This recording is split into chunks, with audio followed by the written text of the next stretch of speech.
Okay, good afternoon. I'm proud to be joined by my dear friend and great colleague, the wonderful, excellent, and superb Speaker of the House, Nancy Pelosi. And thank you all for coming.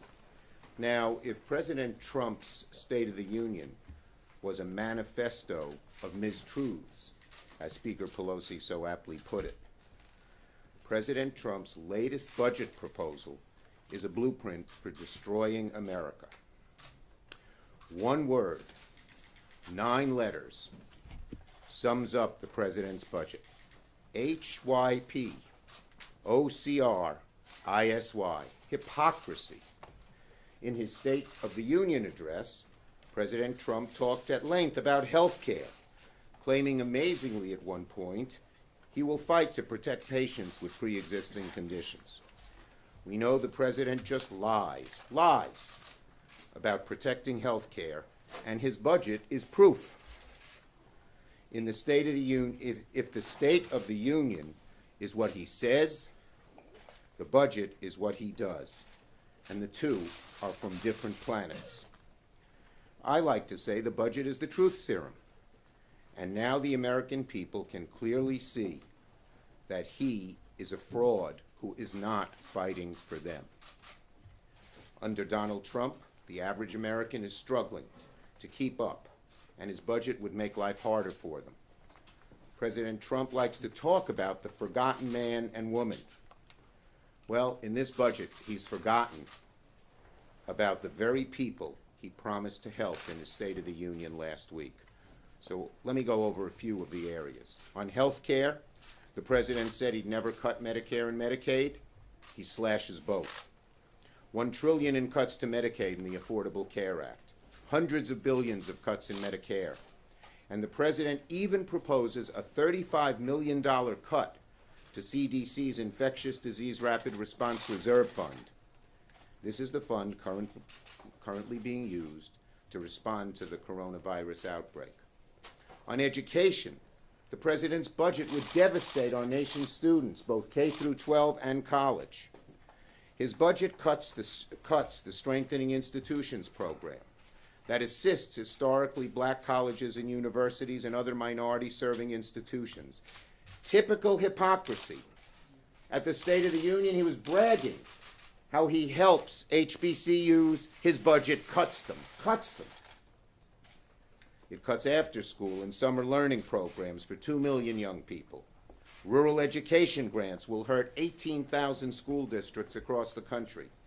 In the president's budget, hundreds of billions of dollars would be slashed from student loan forgiveness. He actually makes it harder for kids to pay back their debt.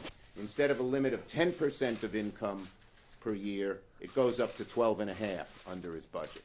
That's how he cares about students and the overwhelming burden of debt they have. He slashes federal housing assistance. He slashes federal disability insurance. So if you're an American struggling with student loan debt or health problems or housing costs or hunger, the president's budget says you're out of luck. Meanwhile, if you're a millionaire, billionaire, a corporation, a big oil wildcatter, the president's budget says you're in luck. You're in clover. And lastly, the president's budget doesn't make it harder to fight climate change alone. It would exacerbate, make worse the climate crisis. Not just not fight it, but make it worse. He cuts EPA funding by more than 25%. He cuts renewable energy funding, clean energy like wind and solar, 75%. And cuts funding for climate research, gashouse green monitoring, and emissions reduction activities in this anti-science administration that he leads. President Trump's budget even cuts disaster relief for FEMA by $12.2 billion. And so much of the disaster is caused by climate. The Earth's on fire. Antarctica had a 64-degree record temperature this week. And what is the president's response?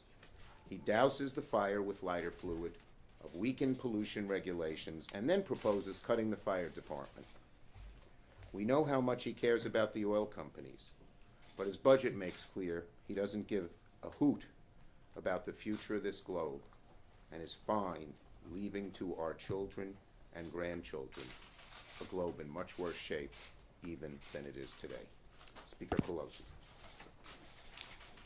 Thank you very much, Leader Schumer, for your leadership in fighting this budget. The budget, our federal budget, should be a statement of our national values. What is important to us as a nation should be reflected in how we allocate our resources. The budget, in terms of our legislative work, is the heart of the matter. It's where it all begins. And this is a heartless budget. It's a heartless budget in some of the ways that the distinguished leader spelled out, and I think it does bear repetition to say what he is doing. Slashing $500 billion from Medicare. After he stood in front of the House and said, I'm protecting Medicare and Social Security. $500 billion out of Medicare. And from Medicaid, $900 billion. So if you're sitting at home at your kitchen table and you're a senior, or if there's a senior in your family on Medicare, you're getting cut. And if there is long-term care in your family's budget, you are getting cut. 2/3 of long-term care, 2/3 of long-term care is paid for by Medicaid. This is a middle-class benefit. Those cuts endanger the health of seniors and long-term care needs and for them and their families. And these Medicaid cuts also hurt rural hospitals, people seeking opioid addiction treatment, veterans and their families. More than 1 million veterans are on Medicaid. $900 billion cut from Medicaid. At the same time, the president is in court fighting to overturn the Affordable Care Act, which has, as you mentioned, the pre-existing condition benefit, so important to all of those families. But in this budget, what could possibly be his motivation to cut all that money from the CDC that you mentioned at the time of the coronavirus and the threat that that is, cutting money from CDC, the Center for Disease Control, using the full title, the prevention element of the good health of the American people. What could he be thinking? Maybe I'm using that term loosely. The president said he would fight for farmers. We all want to fight for farmers. But at a time when farmers are declaring bankruptcy at record rates, the president in this budget wants to slash the safety net by nearly $60 billion and ransack the U.S. Department of Agriculture. His budget also takes food off the table of hungry families of both rural and urban communities by cutting more than $180 billion from the SNAP program. SNAP program, some farmers, when I visit farmers in the Midwest, they say, we are farmers and we are on food stamps. That's such a sad thing.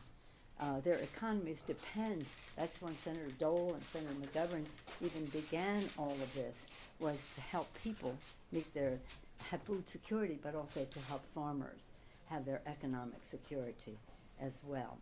Countless groups representing seniors, working families, and more have denounced the budget, from the Alliance for Retired Americans to the Young Invincibles. The young lobbyists, you've probably seen them. We've had 10,000 events to fight the repeal of the Affordable Care Act, at which the young, they weren't at all of them, but they were significant at those meetings. The young little lobbyists, some of them born with a pre-existing condition, many of them on Medicaid. They write, we are disappointed, though sadly not surprised, that the president has once again broken his campaign promise. We absolutely reject this vision for our country, and we call upon our legislators to reject this budget and the dangerous values it espouses. Our children's lives depend on it.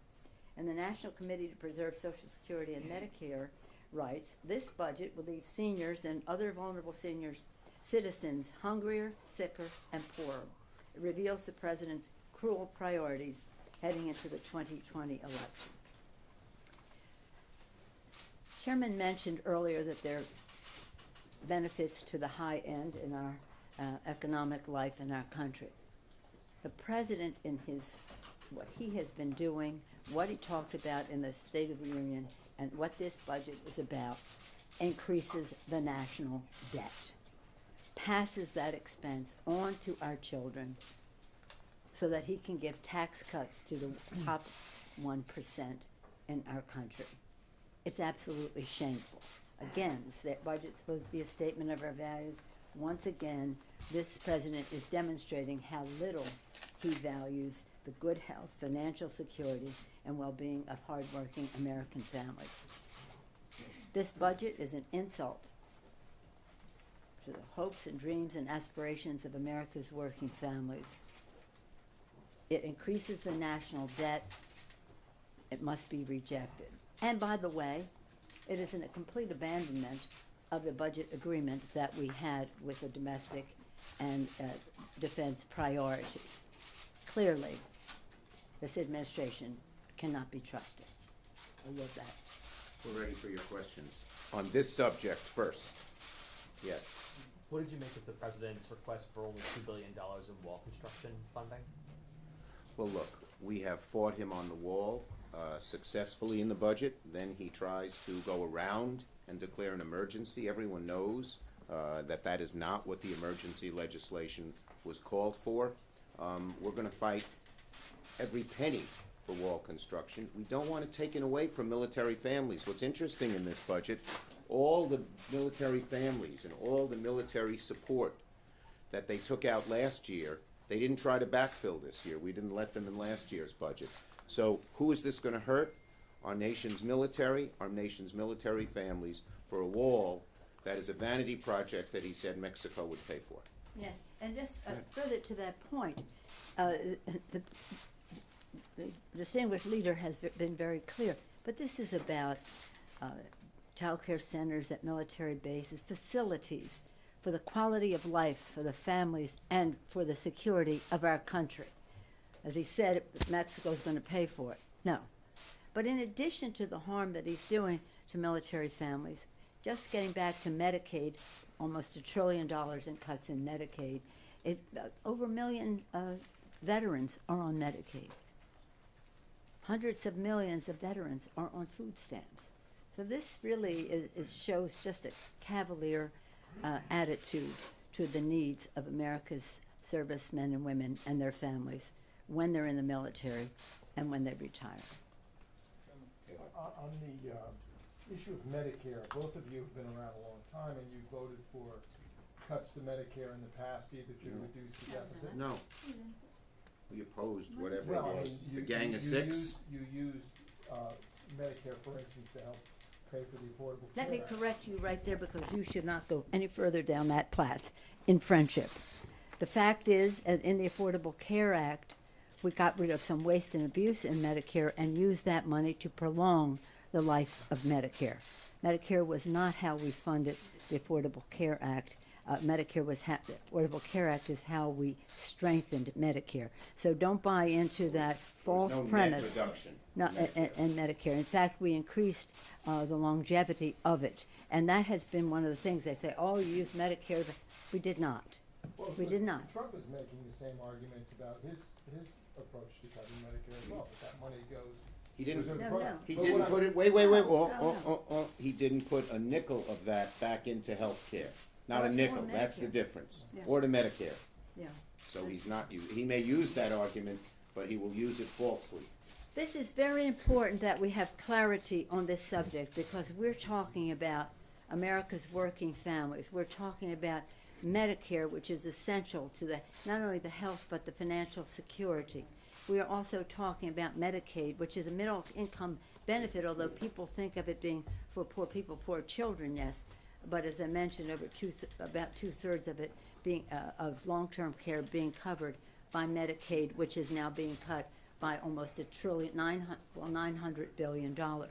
But also to put this in a perspective about what that means to America's working families, why are they doing this? They're doing this so that they can give advantages to the high end. We want to see balance in all of this. We want to see where we can find savings. Let's subject everything we spend to harsh scrutiny so that the results for the American people are the best that they can be. But don't get in front of an audience and say, I'm here to protect Medicare, Social Security, and people, and we say Medicaid too, and then put a budget like this forward, and then try to say we did something on the health care bill, which we did not. Go ahead, Chad. This subject, So Chairman Yarmouth says he doesn't intend to move a budget resolution this year because we had the two-year. Two-year agreement. budget. Senator Enzi said, he's not going to have a hearing on this. That said, and I understand. I don't blame him. Would you want that subjected to exposure? Yeah. But with that said, since, when I talk with senior appropriators on both sides, they say they don't intend to come off of the agreement here. So obviously, none of this that we're discussing is going to, Well- become law. I mean, Speaker Pelosi says it well. You want to know the values of a president? Don't listen with this president in particular to the State of the Union address. Look at his budget. And it shows his values are so off base. Left to his own devices, he would do this. We stop him. We fight him. But make no mistake about it, this is just what he wants to do, and the American people should know about it loud and clear. And we have a saying in the House, show me your budget, show me your values. That's where it is. And this is really a statement so undermining of the values of what America is as a community, what we are about respecting what the needs are of America's working families. This is really important because it is also part of the anti-governance attitude of the Republicans. See, if they can diminish Medicaid, diminish Social Security, take away the disability benefits, reduce the disability benefits in Social Security, what is the advantage of that? And I might add, because the distinguished leader talked about education, there's nothing that brings more money to the Treasury than investment in education. Early childhood, K through 12, higher education, post-grad, and lifetime learning for a worker. So when they say they're making a cut in education, they're increasing the national debt and undermining the aspirations of the American people and the competitiveness of our country. This subject, are you to this subject? Related. No, this subject first. I know your act, come on. Mr. Speaker, you said that the funding levels for the defense and non-defense sides of the budget violate the framework of the budget agreement. The non-defense side. And the Not the non-defense and defense. defense, how would you address that? Well, we're going to write our bills according to the agreement that we have with the administration. And as we did this year, we were able to avoid a shutdown, even though the president was threatening one, because we honored the budget agreement in a bipartisan way, House and Senate. And that's what we will do again. One more on this subject, and then we'll stray a bit. Yes. Are you actually saying that Medicare benefits are cut? Because the administration says these are cost control items. Are you really arguing here that Medicare? We'll get you the benefits- details. There are cuts in programs that benefit Medicare, that go to Medicare, absolutely. Yes. Thank you. So both of you have said that campaign finance is a priority of yours. What do you make of the fact that Michael Bloomberg is spending $1 billion or more, could upend the Democratic primary system? Is that good and okay for Look, the both of us system? stand strongly, and our whole caucuses do, from one end to the other, that we want to do everything we can to get rid of Citizens United, that we want to go back to the days of real campaign finance reform, and we stand for that, plain and simple. And we will, if we get the majority, if, God willing, the Speaker keeps the majority, I think both have a good chance of happening, that's going to be a top priority. It is a top priority for us now. We passed H.R. 1, and H.R. 1, we did three things when we ran in 2018. For the people, we said we were going to lower the cost of health care for America's families by lowering the cost of prescription drugs as we protected the pre-existing condition benefit. Lower health care, bigger paychecks by building the infrastructure of America in a green way, a resilient way for the future. We thought in those two areas we could find some common ground with the administration because the president said he was going to negotiate like crazy on reducing cost of a prescription drug. I guess like crazy means not at all. And hopefully we can still find a path on both of those, lowering cost of prescription drugs and building the infrastructure. And 3, cleaner government. I don't know that we have much hope with him in that regard. However, it was about lowering the influence of dark special interest money in elections, as well as giving opportunity for small donors to weigh in. But everybody thought that his or her voice counted as much as anyone else's, was John Lewis's provisions in there to end voter suppression and the rest of that. We have 3 bills. You have 3 bills on the floor right now. Right, In on terms election of security. election security, and that is the SHIELD Act, the SAFE Act, elements of H.R. 1. Why are the Republicans so afraid of stopping foreign interference in our elections? Why are the Republicans so afraid of protecting the integrity of our elections and protecting the, we did get money, over $400 million in the, it's not an omnibus, the minibus, or whatever, that we passed at the end of last year. Over McConnell's strenuous Over his objection, objections. because he is standing in the way of the election integrity that we need. As far as Michael Bloomberg is concerned, I think that his involvement in this campaign will be a positive one. Bernie Sanders. And by the way, just one other point on that. H.R. 1, we have asked countless times for McConnell to let us bring it to the floor,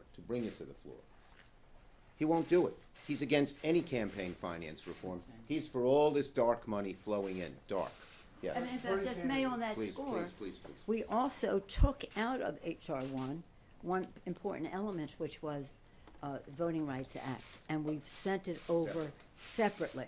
The Which one? Voting Rights Act to answer what the challenge that the Supreme Court gave when it undermined seriously, in my view, the Voting Rights Act, but said Congress can correct this, and we did, and he won't bring that up too. And across the country, those who are interested in the Voting Rights Act are paying keen attention to the fact that he will not even bring up a Voting Rights Act, which we passed, when we passed it originally in 06, 07, it was 06, but can't be effective, but 07, President Bush signed it. It was overwhelming, I think unanimous in the Senate, in the House, 400 votes, something like that, and now we can't even get it brought up on the Senate floor. Both bills are part of McConnell's legislative graveyard. Last question.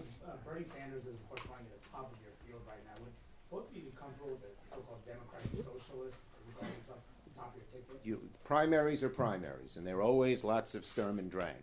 You will see in a few months, Democrats will be strongly united together, and we will be focused like a laser on beating Donald Trump. The enthusiasm that you last saw in 2008 to elect Barack Obama, you will see among Democrats this summer and fall to get Donald Trump out of office. And we in the House feel that we set a model for how to win elections by winning in the most gerrymandered, voter-suppressed political arena you could ever put together, net gain of 40 seats. So we think we are an engine that can help us win that election, whoever our nominee is. Thank you. Thank you. Thank you.